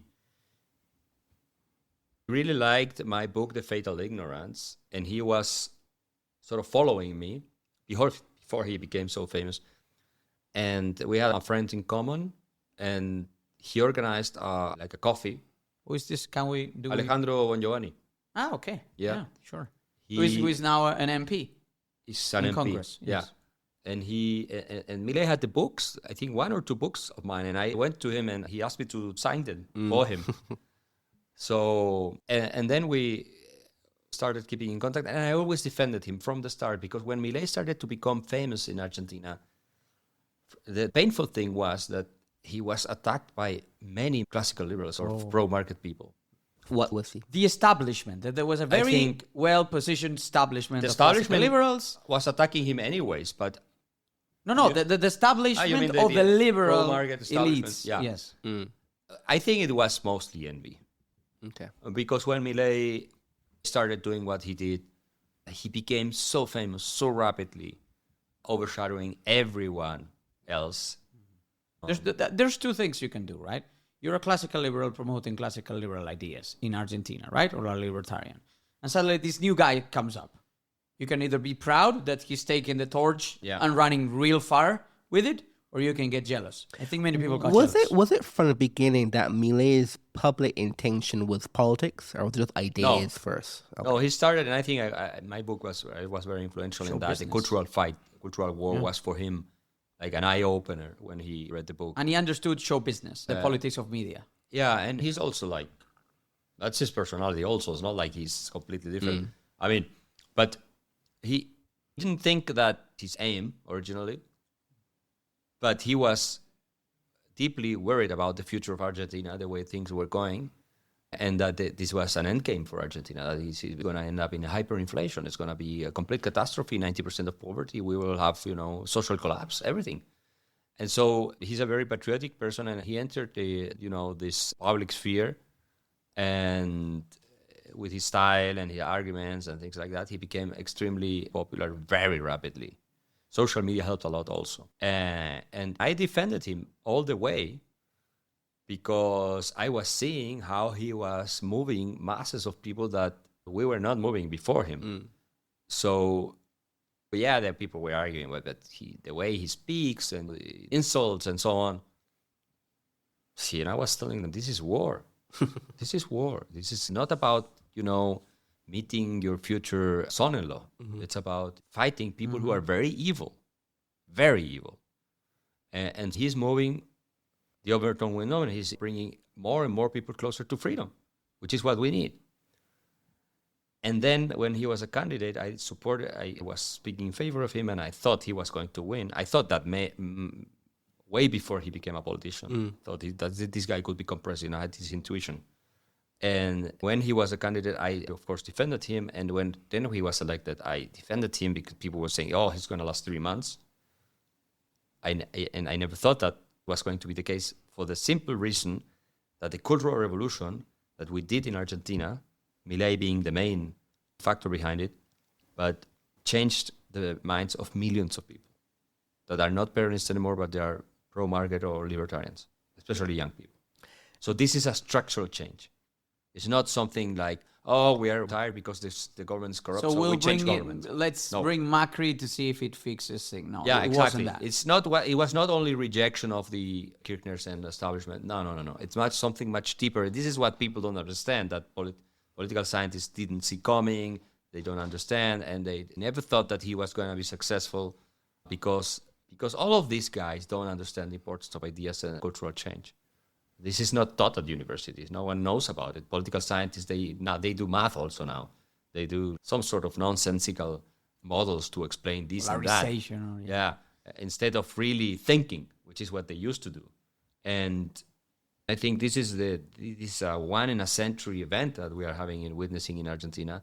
And I believe it's going to be, I hope I'm not wrong, in the next decades to come, the most prosperous country in the world. It's going to grow at a faster rate than most countries, at least. And we will have lots of immigrants, I guess, coming from Europe, because Europe, I don't see any future that Europe will recover from this stagnation. I mean, maybe it will. Maybe Germany will start doing things. If AfD comes to power, they would change things. But I feel the same could have been said about Argentina.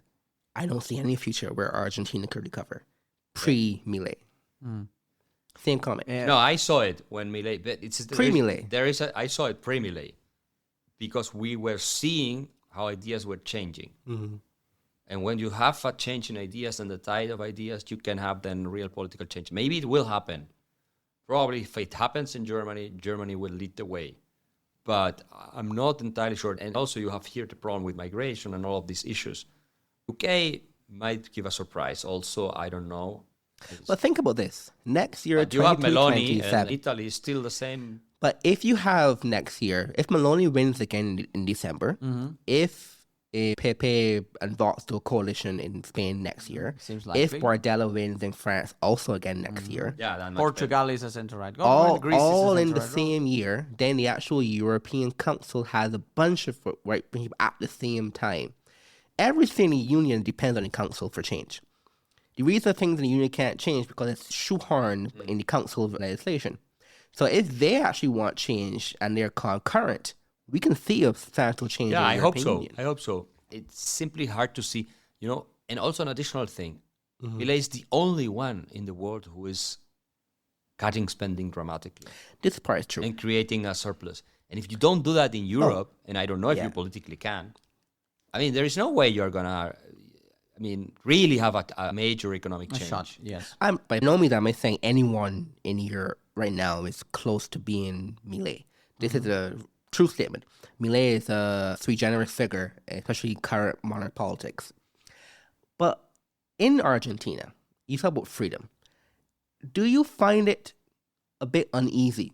Maybe you don't agree with the premise. Do you find it uneasy about some of the intellectual alignments that Milei has made?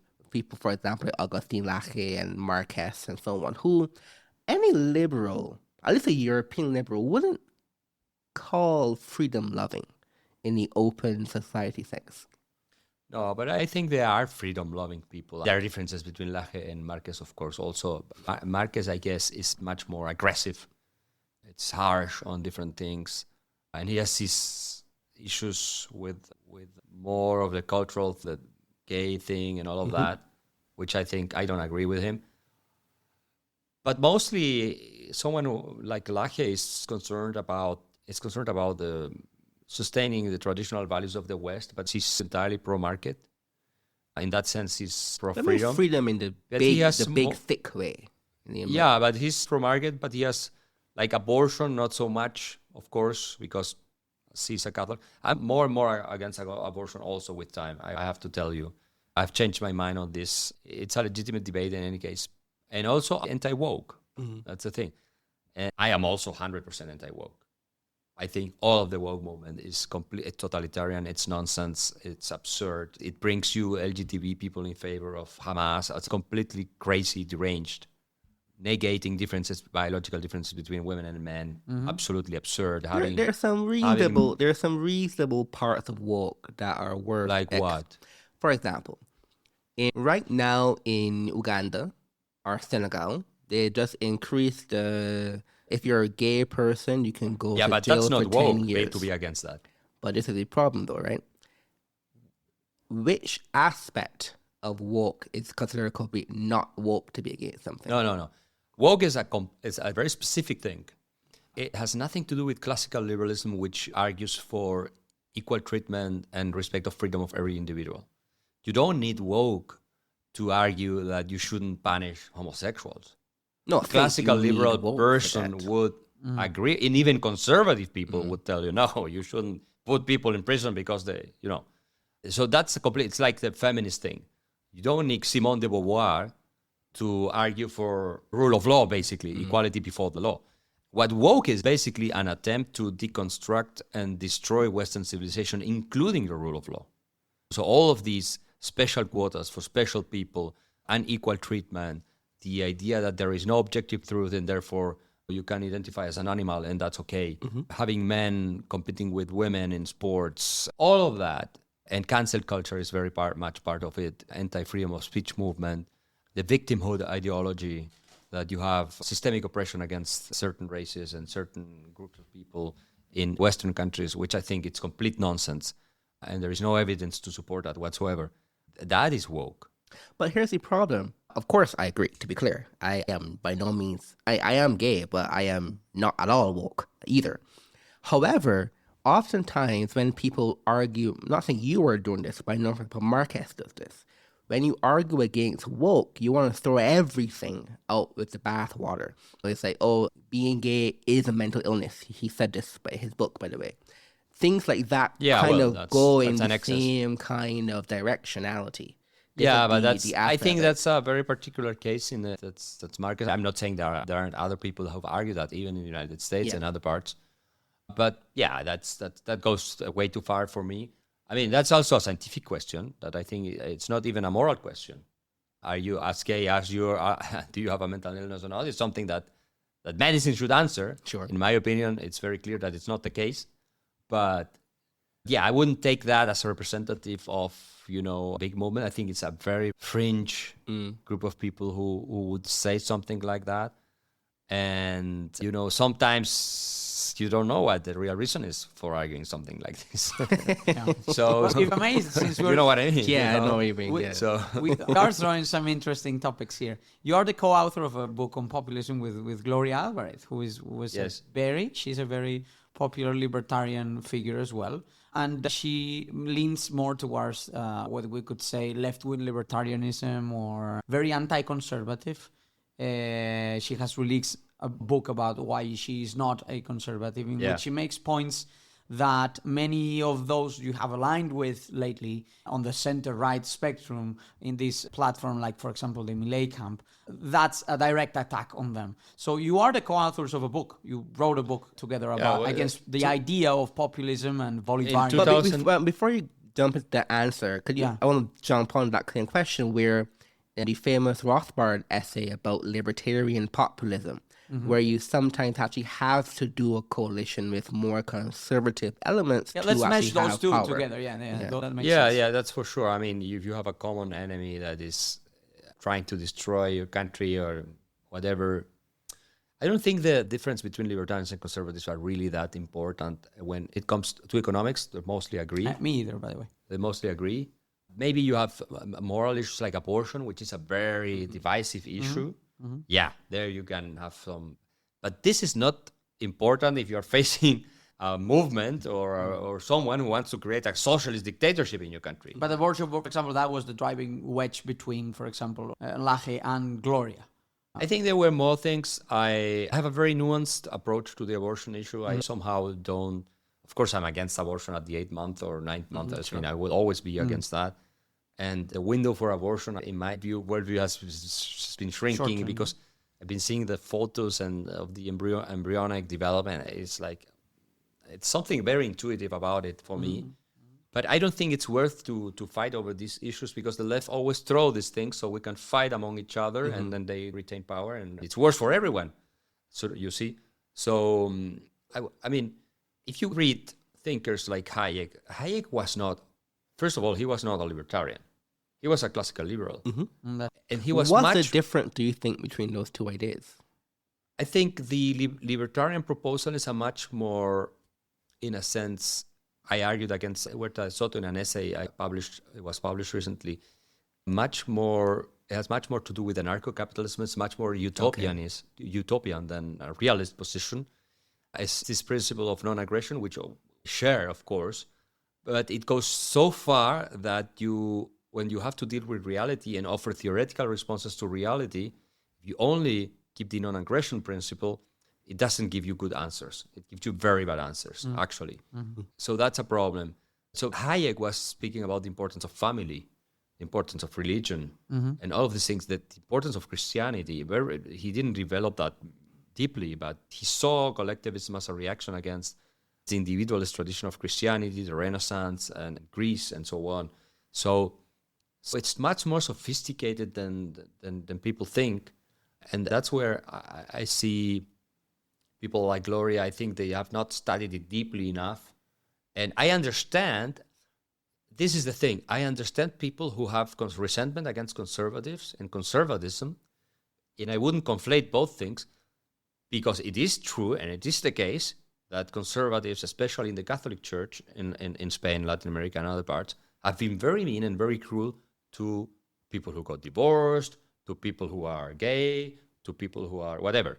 They have been in the past. I think this is changing now, but this is a fact. So as an emotional position, I can really understand. But isn't it? I would not conflate what Jesus said with what some people in the Catholic Church or followers or priests are saying or are dictating, because I don't think that Jesus would have agreed with, treating homosexuals or women or minorities, whatever, because they're not complying with what the bishop expects in a wrong way. Well, the problem people have is the church institution and the doctrine. I would distinguish between the two of them. Ideas, yes. I would distinguish between the two of them. It is and I think there are also good elements within the Catholic Church, but there has been, and I have family, I have friends who have had to endure this in the past. And so I can understand that people say, But it does, to me, it's always felt like some of these points are valid, but they remain not so relevant for current day debate. Like, if you want to take this read on history, I'm on your side, 100%. No, but I would distinguish between the doctrine and the behavior, because the problem with the church... No, but look at behavior today. Like I think the openness that was shown under Pope Francis towards these topics has been later continued by... the socialist Pope Francis. Yeah, socialist. By a Pope that is seen as more conservative or more moderate. But I'm not saying... I would distinguish. I'm not saying the Catholic Church should go and say, okay, gay marriage is okay. I don't think it should either. Right? It's not the reason. It wouldn't make sense. But it's different... If the church you are going to in your city or your town, then you have a son who is gay or something like that. Or nowadays it's not an issue, but 20, 30 years ago it was an issue. If you were living with your partner, you were not married. Why? But why is it? And then they condemn you and you make your life impossible and you're a sinner and they point you with the finger. Agreed. This is horrible. But these critiques are being done today. And these behaviors are not seen in the Catholic Church today. These critiques are not as valid today. And when Hayek was publishing Why I'm Not a Conservative, he was also kind of straw man. He was using a straw man type of argument, because the sort of Catholicism and conservatism and religious right that he was describing was more in the past than in... But I think he was referring to something different, because, and there is actually a very good essay by Roger Scruton saying why Hayek is a conservative. Yeah. And I think he was referring more to a type of mindset that resists all sort of change and progress because it's very scared and afraid of progress. And so there was a brand of conservatism that was very nationalistic and very anti-market. Yeah, you the see? Post-war consensus of the right in the U.S. is... And so they were against free trade, against free markets, sort of more inclined to the government controlling. Yeah, the Reagan anecdote I shared before. Exactly. When he was a so he had more in mind this type of mindset. And you see a little bit of that coming back in the United States with all the protectionist... More than a little. Yeah, well, a lot. With all the protectionist thing, the protectionist idea that we don't have a national economy and free trade is a threat to us. And all of this is, of course, doesn't make any sense. So in that sense, I think I wouldn't be a conservative either. But in the sense of preserving institutions that have evolved over time, and you don't want to start from scratch and do a revolution like the socialist revolutions, yes, we are all conservatives. But let me then, we're coming to the end here. This is call it a deep fissure between the politics of the right and politics of the left in a very, it's called a sentimental way. No, sentimental way. Sentiment. In the sense of simply intrinsically, right or wrong, but it's mostly right. People on the left see their politics as one of compassion. And people on the right try to make the argument that their politics is one of compassion. But the things that all the major compassionate things a modern man or modern woman would say that came true were factually done by left-wing people. For example, here in Spain, for example, it was PSOE that did the gay marriage literally against the church, against most of society, against the PP. And for that single thing alone, you ask people now still, why do you support PSOE? They're compassionate. But then when you hear another rhetoric of more liberal people, they never really focus on this thing. They focus on abstract freedom, the abstract idea of freedom, but the actual people, in terms of what people see, that's giving real freedom to the population is still left-wing people. Why do you think, or in which ways could you think the liberals, the right wing, the classical liberal libertarians, can actually move to become a more ideas, or seem to be not only ideas of liberty and abstraction, but liberty in real life, real people's lives? It's a very good point, but I think the compassion side has also shifted, because when you have, for instance, biologically male athletes competing with women, you see the drama of the women who are losing and losing and losing. And then, yes, it looks kind of like compassionate if you allow a trans person to compete, but at the same time, you are creating a lot of misery. Yeah. And it's check a boxing fight between. Intuitively, it's also unfair. Like most people will think, okay, if you have a male body and all of that, it's unfair to compete against women. So I'm not sure that they still have a claim to compassion, probably more than the right has. Seem to be more they're perceived to have. That's all. And this is also one of the reasons that explains the movement against Israel and in the Gaza story and so on. But I think it has changed a lot. Also the consequences, for instance, of open borders. You see in Europe especially, you see the right-wing parties growing a lot because of migration. So yeah, it looked like compassionate to say, well, everyone should come. But then when the experience starts happening, and it's a disaster for many people, or for millions of people, then it starts shifting. Now, AfD is probably the greatest party in Germany and the biggest party in Germany, and this is would have been inconceivable. Migration is the biggest concern in Spain. Then in Vox and so on. And so then other, I think, instincts starts playing a role, and not only compassion, which is self-preservation, a national identity. Who are you? Who you really are. And so the balance and order, which is really important, not to have criminals, to be able to walk on the streets as a girl and not being afraid of being raped by someone and so on, which Europe had all of that. It was in Germany, it was very safe, even when I was studying there. And now it's not anymore. I know people, and especially girls all girls tell you, nowadays I have to be more careful. Gays too. Gays too, Gays too, yes, of course. This is insane. And gays are now in Germany, I read, they are going more and more in favor for AfD. Also France. Whose leader is lesbian. Exactly. So, being compassionate, it's very easy when you don't pay the cost. Now this is changing, and other instincts are connecting with people, or are starting to... I think you've made a great point of balancing I think compassion, which is necessary, but it's one part of a broader equation. Compassion has to be very focused and very prudential and rational. And part of and like you said, part of a broader conversation. There is an element of compassion, and then there is elements of many other variables. Everywhere in the West, but I was in Germany, I saw it. When you said something against open borders, everyone coming in, it was like, you're a Nazi right away. Yeah. You're a Nazi. But now the conversation has changed dramatically. All of the talk shows that I used to watch are saying, we should do something about migrants. How is it possible that half of the people getting money from the government subsidies, Bürgergeld is the name in German, not even Germans, and Germans are having a very bad time because the economy is doing poorly and so on. So it has changed a lot. And this is a good sign, right? But you are right that I think the left drew a lot of political capital from this idea of compassion. It's starting to lose the battle because other issues have become more pressure. As I said, the idea of community, survival, identity, all of that has become more pressing issues when you don't feel like you are in the UK anymore because in your neighborhood you are 50% Pakistanis. Mm-hmm. And you are an old lady, 70-year-old lady that's a different country. Yeah, Burma. Yeah, and you start saying, I don't want to live, I don't belong here, and this is my country. Mm-hmm. And this is very, very a traumatic experience. And I think that brings a lot of people to parties like Reform or Restore. And so, yeah, so I'm glad this is changing because otherwise it would have been the complete destruction of everything. So we came here with no written questions. We said we would just go and improvise and have a great conversation, and we've surely it's even better, no planning. Yes, the best plan is having no plan. But with someone that like Axel, we could really stay here all day and speak about many different topics.